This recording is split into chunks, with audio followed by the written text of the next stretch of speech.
Yo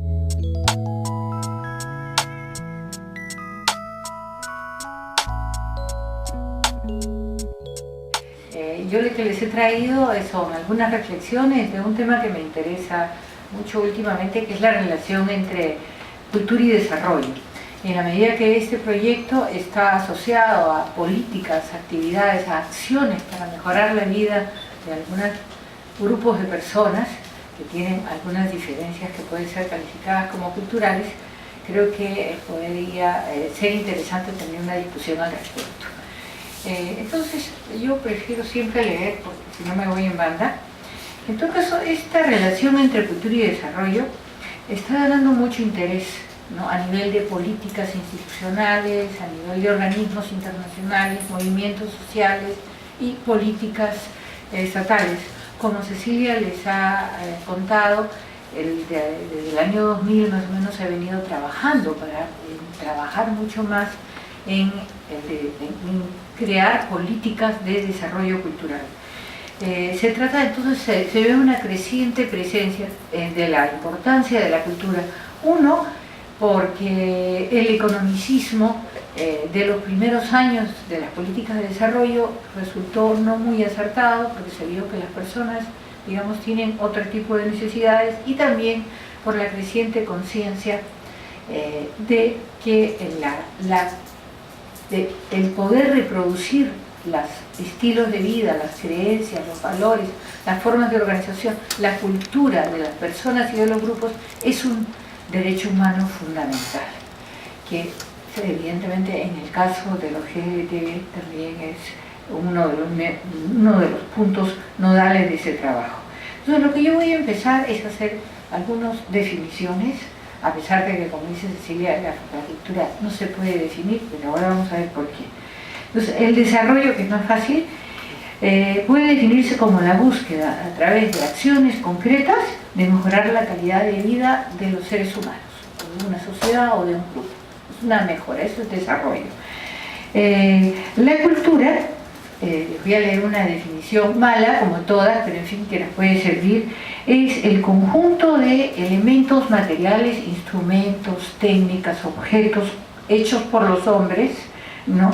y de valores, costumbres, creencias y prácticas que constituyen la forma de vida de un grupo específico, ¿no? Que ya vieron ustedes que se caracteriza por compartir supuestamente un territorio, aunque a veces no, una ancestralidad, un origen en común, y porque comparte todas estas formas de organización, estas tecnologías, estas creencias, ¿no? ¿Cuáles son las características centrales de la cultura? La más importante es que es simbólica, luego es heredada y es aprendida. ¿A qué nos referimos con que es simbólica? Es al hecho de que los seres, no es natural. Los seres humanos no traemos en nuestra carga genética las respuestas, ¿no es cierto?, para cada conducta. Necesitamos aprenderlas, ¿no? Y entonces este conjunto de aprendizajes vienen a través de, no vienen de la realidad, sino vienen a través de herramientas simbólicas como el lenguaje, ¿no?, como las definiciones, como las creencias. Entonces nosotros no nacemos sabiendo, ¿no? Y entonces el niño tiene que ir aprendiendo, digamos, quién es, cómo comportarse, cómo hacer las cosas, y eso es el bagaje que pasa de una generación a otra.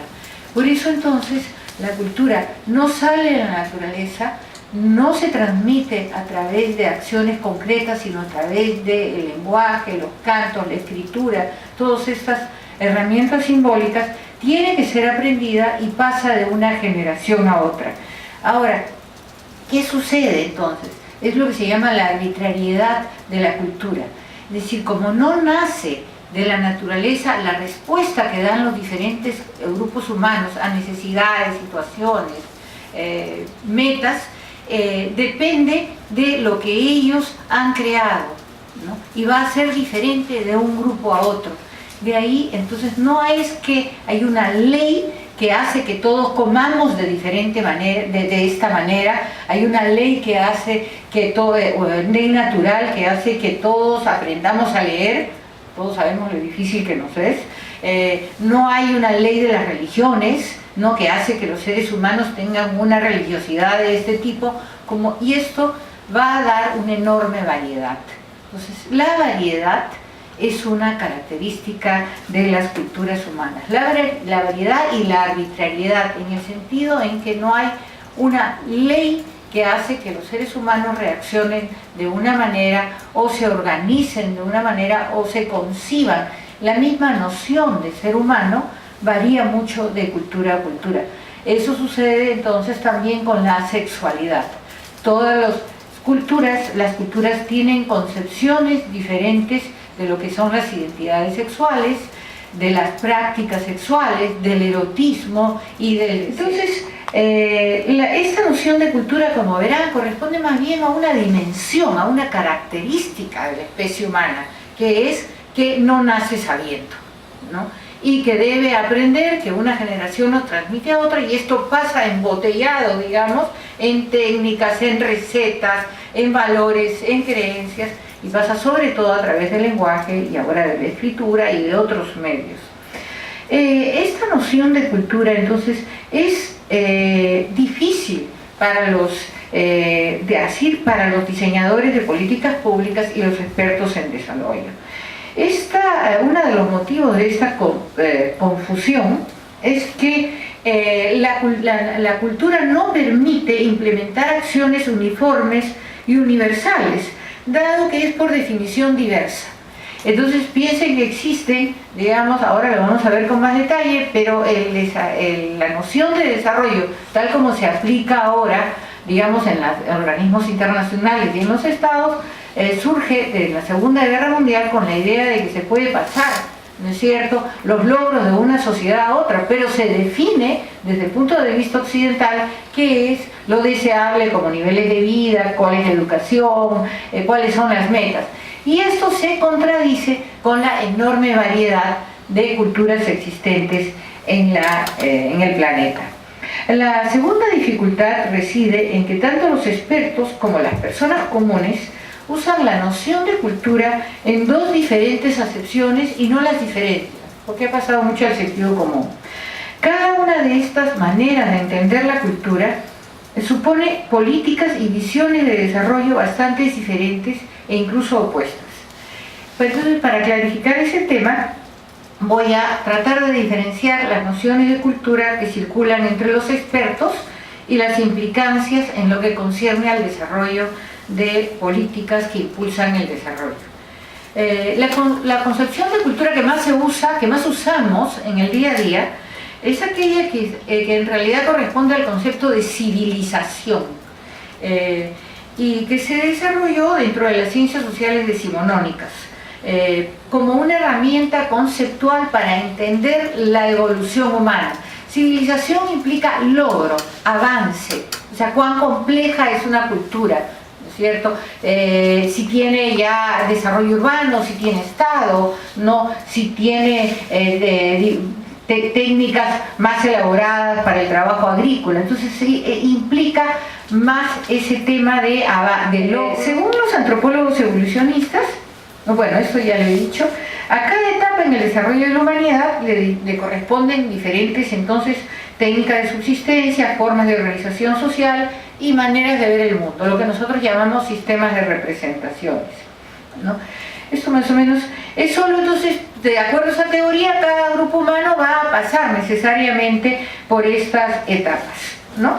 Y la teoría del desarrollo, tal como se propone a fines de los años 40, nace de esta concepción de cultura y tiene como axioma central que es posible trasladar los logros de una sociedad a otra, ¿no? En breve, los logros de Estados Unidos y Europa al mundo que en los años 50 se convirtió ipso facto en subdesarrollado, ¿no?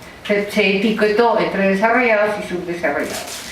Sin embargo, el hecho de que el desarrollo se proponga actuar sobre las poblaciones para mejorarlas nos remite a interrogantes de fondo. ¿Quién define lo que es bueno para ellas? ¿No? ¿Qué sucede cuando los programas diseñados por los expertos no son asumidos por las poblaciones, ¿no? Cuando mi noción de qué es la sexualidad no corresponde a lo que la gente siente, cuando hay poblaciones que no son atendidas o son marginalizadas y excluidas porque yo parto de una noción de lo que es la normalidad sexual que corresponde a mi grupo y a mi época. Por otro lado, era evidente que se trataba de una forma de imperialismo cultural y que la imposición de otras formas de vida pone en peligro la supervivencia de ciertos grupos humanos, porque para sobrevivir un ser humano necesita reproducir su cultura, si no desaparece. O sea, la cultura no es un adornito, es nuestra condición de ser. Nos volvemos seres humanos al socializarnos, ir aprendiendo a comer, a hablar, a saludar, a leer, a escribir, a sentir y a amar. Atenta entonces contra los derechos culturales de las sociedades llamadas subdesarrolladas. Entonces aquí se crea un impasse muy fuerte. En los años 70 el debate está muy caliente. La segunda acepción de cultura, aquella que usa la antropología, es la que pone entonces el énfasis en que los grupos humanos desarrollan maneras de pensar, sentir, actuar y organizarse diferentes, y que por lo tanto hay una enorme variedad. Pone el énfasis en la variedad. La antropología es, entre las ciencias sociales, aquella que se ocupa de entender y de ver la variedad de las expresiones sociales y culturales humanas. Las políticas de desarrollo, ¿no? Entonces tienen una dificultad, y es que no se puede hablar de desarrollo y tener en cuenta la variedad. Entonces hay todo un debate para ver cómo se tiene en cuenta que no pueden haber digamos, yo decido cómo voy a hacer una política para combatir el SIDA, ¿no es cierto? No es obvio, como lo saben los expertos, que se puede tener la misma política en África, en Asia, en América Latina, en Europa y en Estados Unidos, porque las poblaciones tienen diferentes nociones, ¿no?, de contagio, de salud, y así sucesivamente. Entonces, el problema era cómo hacer para enfrentarse con políticas que tengan un cierto nivel de generalización y pero que se adapten a las poblaciones locales, ¿no? Si utilizamos la noción de cultura, digamos, para todos, se volvería tan general, lo que compartimos resulta muy vacío. Entonces es necesario desarrollar lo que se llaman las políticas culturales situadas, ¿no? Entonces, la noción de desarrollo basada en la mejora de los niveles de vida estaba en crisis en los 80 y no se podía aislar un modelo de desarrollo válido para todas las sociedades. Era necesario, por tanto, tener en cuenta las culturas locales. Y de ahí es que se va a ir desarrollando, y todavía está en proceso de desarrollo, porque es una teoría un poquito ambigua en algunos aspectos, la propuesta de desarrollo humano que vemos allí en el panel, ¿no? Las diferencias, lo que es más propenso a ver el pluralismo, ¿no? Y no la generalización como parte esencial para lograr el consenso. Lo que está tratando de hacer el Viceministerio de Interculturalidad, desarrollar políticas en las que se logren consensos a partir de la diferencia y no desarrollar una sola política para todos. Considera que el desarrollo humano comienza a nivel local, ¿no?, lo que se llama el trabajo con las poblaciones locales. Y también pone enorme énfasis en la libertad cultural, ¿sí? Es decir, en que cada grupo, ¿no es cierto?, o los individuos deben, digamos, el desarrollo debe propiciar el debate, ¿no es cierto? Una política de desarrollo debe incluir el debate para que las poblaciones locales lleguen a un acuerdo sobre su definición de metas. En el caso, por ejemplo, de los derechos sexuales, abrir el debate sobre cómo se va a tratar las diferencias sexuales. En lugar de venir de arriba una definición de salud sexual, llevar al debate a todas las definiciones de salud sexual para llegar a ciertos consensos. En este contexto, en la actualidad, la mayoría de los países se definen como pluriculturales. Como decía Cecilia, de una sola nación, un pueblo, una nación, una cultura, ahora todos van a hacer énfasis, creo que Corea y Portugal no, porque no pueden, pero en fin, eso es sido una broma. Pero la mayoría de los países en realidad albergan a diferentes tradiciones y a diferentes grupos que tienen otras visiones de las cosas. Han asumido entonces la interculturalidad o la multiculturalidad como un eje en el diseño de políticas públicas. También las grandes agencias de cooperación, ¿no es cierto?, han incorporado esta temática en su agenda e incluso la han impuesto como un requisito para asignar recursos. Ahora está transversalizada, así como se transversalizó género, ahora se ha transversalizado interculturalidad. Esto puede leerse como la respuesta al clamor, digamos, de los pueblos a los que se les ha impuesto un modelo de desarrollo, ¿no? Pero también, y también como la conquista del derecho a la diferencia y la revalorización de la variedad cultural. También, incluso los economistas ahora están tratando de ponerle números, ¿no es cierto?, a la variedad, y cada vez se los escucha más, ¿no es cierto?, decir que, que la variedad es algo que tiene valor, ¿no es cierto? Este tipo de noción de cultura de todas maneras se relaciona de manera difícil con el concepto de desarrollo, ¿no es cierto? Porque de todas maneras el origen es bastante evolucionista. Entonces me voy a lanzar esto, pues no me parece lo más importante. Un poco hablo de cómo en la actualidad hay una relectura de cuáles son las políticas de desarrollo para adaptarlas a la variedad. Y un poco salir, porque esta crítica al imperialismo del desarrollo tendría a crear una especie de polaridad. Occidente opresor, poblaciones locales oprimidas. Y creaba dos polos, ambos puros, ¿no? Como todos sabemos, ni Occidente es tan monolítico, ni las poblaciones locales son tan locales, viven, entran dentro de redes, migran. Entonces lo que está hablándose últimamente es de procesos de hibridación cultural, ¿no?, que trata de sacar a la luz y al debate el encuentro dinámico de prácticas diferentes. Y tener en cuenta un hecho que Cecilia también mencionó, que es que en la actualidad, con la creciente globalización, los movimientos migratorios, las redes de internet, la revolución de los medios de comunicación, las personas ya no viven en estos mundos. Es una ficción pensar que es la cultura guajún acá, la criolla acá, la mestiza acá. Las personas viven en una serie de mundos que se encuentran y dialogan.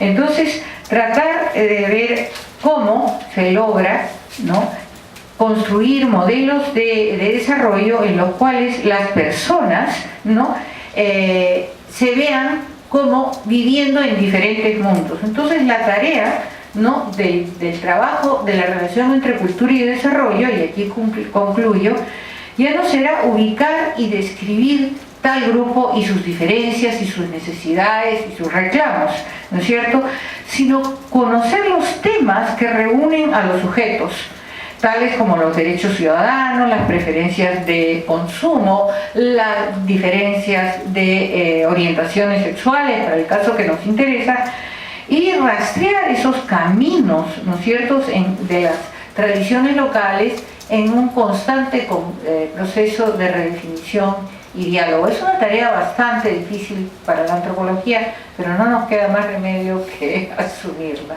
Bueno, muchas gracias.